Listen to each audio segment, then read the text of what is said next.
that's thick. I love that. So when I've discovered that there's a more of a desire for bright, I've gone the other way. This I just noticed today. I did that session I told you in Tokyo, and I always play with my volume, my tone up. So I've now learned that I just have to tape it. And I just got back a few days ago. I'm still jet lagged, and I went from Tokyo to Houston to Tampa. I couldn't sleep for 3-4 days properly, and now I'm in LA, so I won't sleep here tonight properly either. I'm telling you, I've been all over the world. There's nothing wrong with it. That's just for you to not fiddle with it. Yeah, I can take it off now, but okay. That might look. I was kind of wondering what that was. Yeah. It's just tape. Probably just I thought maybe it was like maybe the pot was wiggly or something. Yeah. No, it's just. It's like once I actually had the settings correctly, when I was recording, I didn't want to lose it, and I'm always, I have no idea. It's a, what do they call that? A tick, and I do that. So.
So there's two little things that I played that are improvised. Well, that one isn't improvised. I've been playing that at clinics for years because it's a very simple little demonstration. It has a little bit of flair and technique, and therefore I fulfill the performance element of a clinic. But clinics, you're not really ever going to learn anything from watching me do that.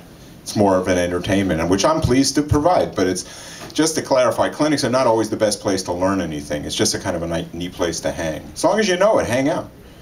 I mean, at any particular clinic. Yes, please. I would say not necessarily, because if somebody had never thought of that or seen that done before, somebody may go home and try to do that and then learn on that. That is a good point. That is a good point. I suppose there is that. I think that a lot of the times I regard things as meaningful to you or to somebody else, and watching a guy do something or hearing them, actually that's kind of falls into the area of free. So they didn't charge you to come in here, right?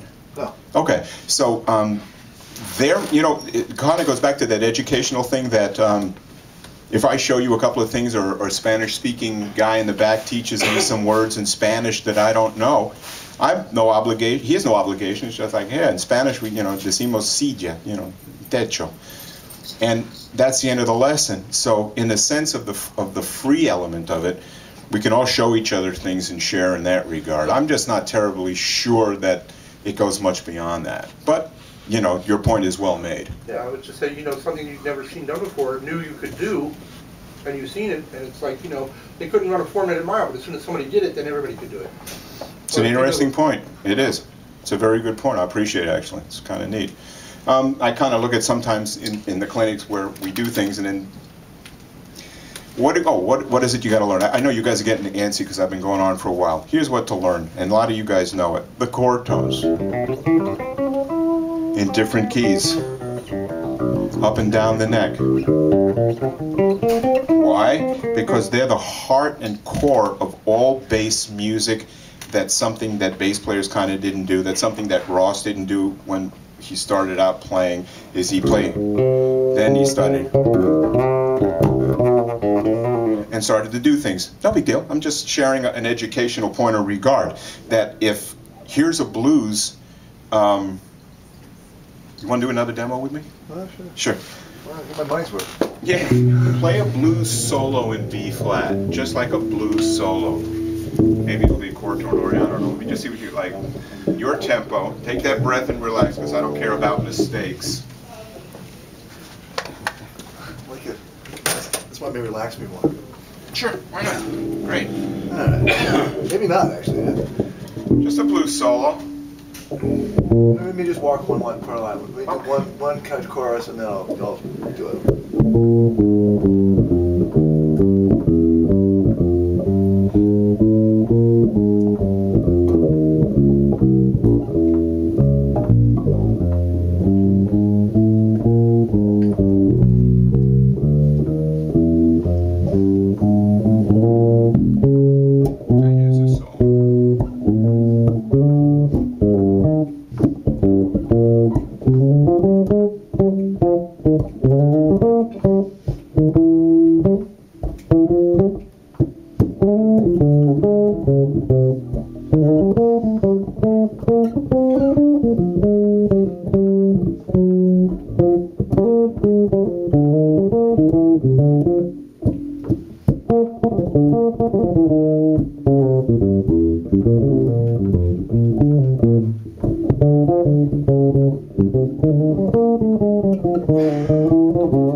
Could you hear the changes when he was doing them? Okay. Very, very good. Could you hear the changes when he was doing them?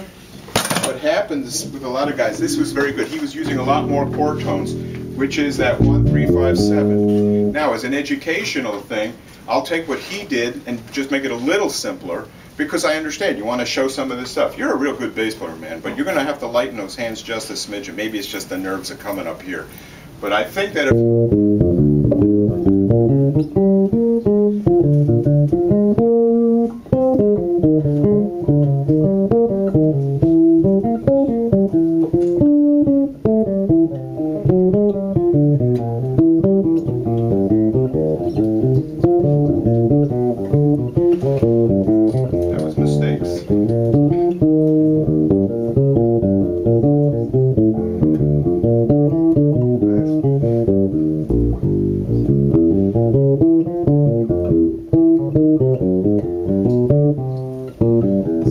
the chords are spelled out.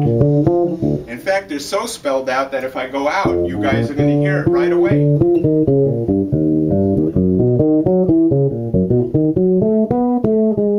Did you hear me go out of harmony there? Why? Because I was playing in such a hard representation of the chord that I could vary it and use the chord tone to move out of the harmony and then go back in. I didn't go back in. I just went out to show you that there's nothing more powerful than a chord tone. You were playing them too. Now that's the jazz, but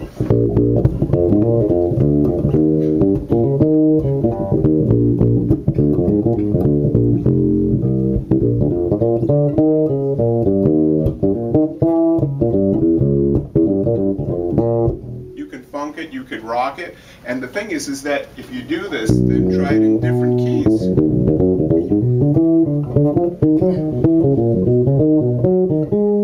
If you do stuff in different keys, you're going to be using the same words but in different ways.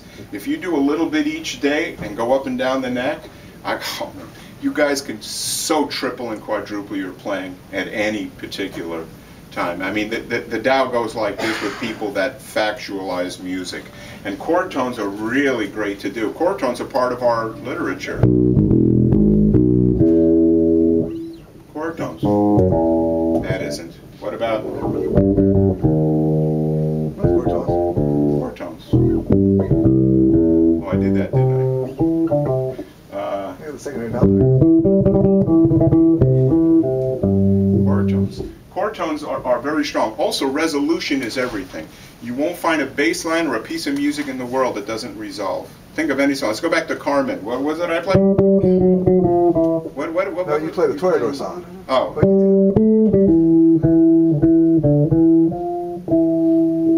Resolution.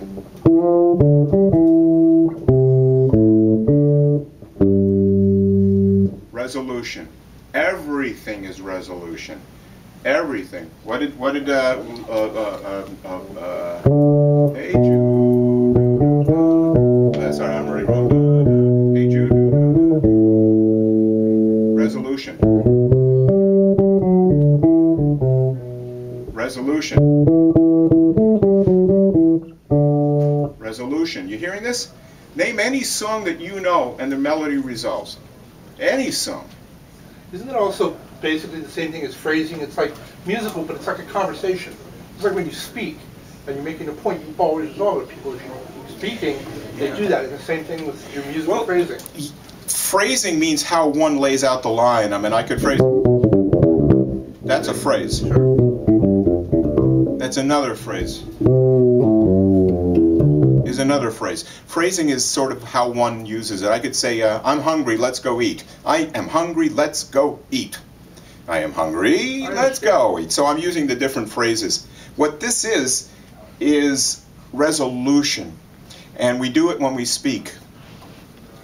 Sentence. Sure. Yeah, a sentence. Yeah, And the story is that the guy went out to the haunted house.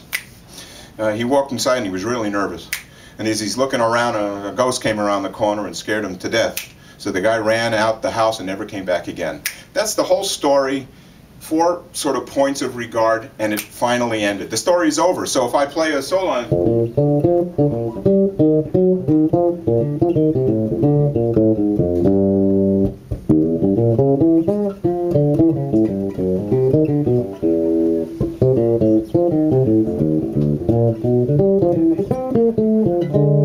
story's over. You play. Story's over. Gentleman plays. So resolution is everything you want to do as a bass player. That's why some of the stuff you were doing earlier wasn't resolved. It was continually evolving. There's room in music for evolution, but not in the kind of music I thought that we were kind of demonstrating and playing together, where you would play line, and then you would, and then, you know, because it's your creative nature. So, I think it was just because I hadn't settled on anything. That's all. I hadn't found a line I was settled into yet. Mm-hmm. So that was. I mean, I like to think I'm creative, but I don't think it was quite that highbrow. I think I just hadn't come up with anything yet. No, and being up here is kind of hard because people don't know what to do or what is expected of them. Yeah, sure. So it's an unfair thing that I ask of you or Derek or that young lady or who else came up with somebody else came up. So it's unfair because I'm asking you to demo something, but I'll kind of summarize this thing and wrap it up by pointing out that the things that I say are not very popular with a lot of my colleagues and friends. They're not too happy. Some think I'm picking on them. I'm not. I'm picking on the system. I'm not picking on them. If you believe in McCain, I believe in Obama, or vice versa, or whatever, and I think that your belief is not justified by blah, blah, blah, I'm not picking on Ross. I'm picking on her. I'm picking on the concept. That's the first time that ever happened. Stop me cold. I'm picking on the idea. The idea is ridiculous. 90% of what they teach is ridiculous. But if this guy teaches it, I mean, he's a lovely cat. This is a lovely lady. There's beautiful people, man. But I try to demo these ideas, my thoughts, so that you guys don't think, well, Jeff's just talking, and maybe I could show you. Through how? Through Derek and through Ross and through this young lady. Everybody can play, everybody can groove. There's nothing wrong with your technique. Nothing. Here's a technique lesson. Put your hands out like this. I'll show you there's nothing wrong with your technique.